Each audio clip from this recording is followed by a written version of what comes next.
ఇక నాగార్జున మొత్తానికి నయనిక వెళ్ళిపోవడమే కాకుండా తన గేమ్ పైన కూడా కామెంట్స్ చేస్తూ వచ్చేసారు. అసలు నీ గేమ్ చాలా వర్స్ట్గా ఉంది, నేను మొదట్లో చూసిన నయనిక ఎక్కడ, నువ్వెక్కడ ఉన్నావు అని అడిగితే అసలు సార్ ఏదైనా టాస్క్ వస్తే కదా నన్ను నేను ప్రూవ్ చేసుకుంటాను అంటూ సమాధానం చెప్తుంది. హౌస్లో టాస్క్ ఒకటే అనుకుంటున్నావా, మిగతా ఏవి టాస్క్లో భాగం కాదంటావా అంటూ నాగార్జున ఫైర్ అవుతూ వచ్చేసారు.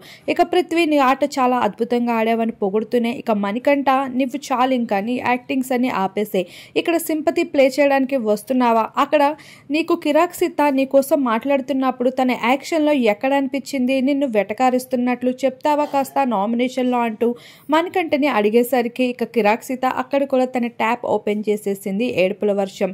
ఇక నాగార్జున ఎప్పుడులానే కన్ఫ్యూషన్ రూమ్లోకి వస్తావా మణికంఠ అని చెప్పడంతో ఇక కన్ఫ్యూషన్ రూమ్లోకి వెళ్ళేసరికి ఎదురుగా నచ్చినని టిష్యూలు పెట్టి ఇక నీ భార్య ఇంక నువ్వు అక్కడే ఉండిపో అని అన్నదేమో, మరి ఆ లెటర్లో అదే ఉందేమో అంటూ అనేసరికి మణికంఠ ఏడుస్తూ ఇంకా కన్నీళ్ళు ఆపుకోలేకపోతున్నాడు. మణికంఠ తన భార్యని ఎంతలా ఇష్టపడుతున్నప్పటికీ అది ఏడుపు రూపంలో చూపించేసరికి హౌస్ మేట్స్ కి కాదు నాగార్జునకి కూడా అది సింపతిలా కనిపిస్తూ ఉంది.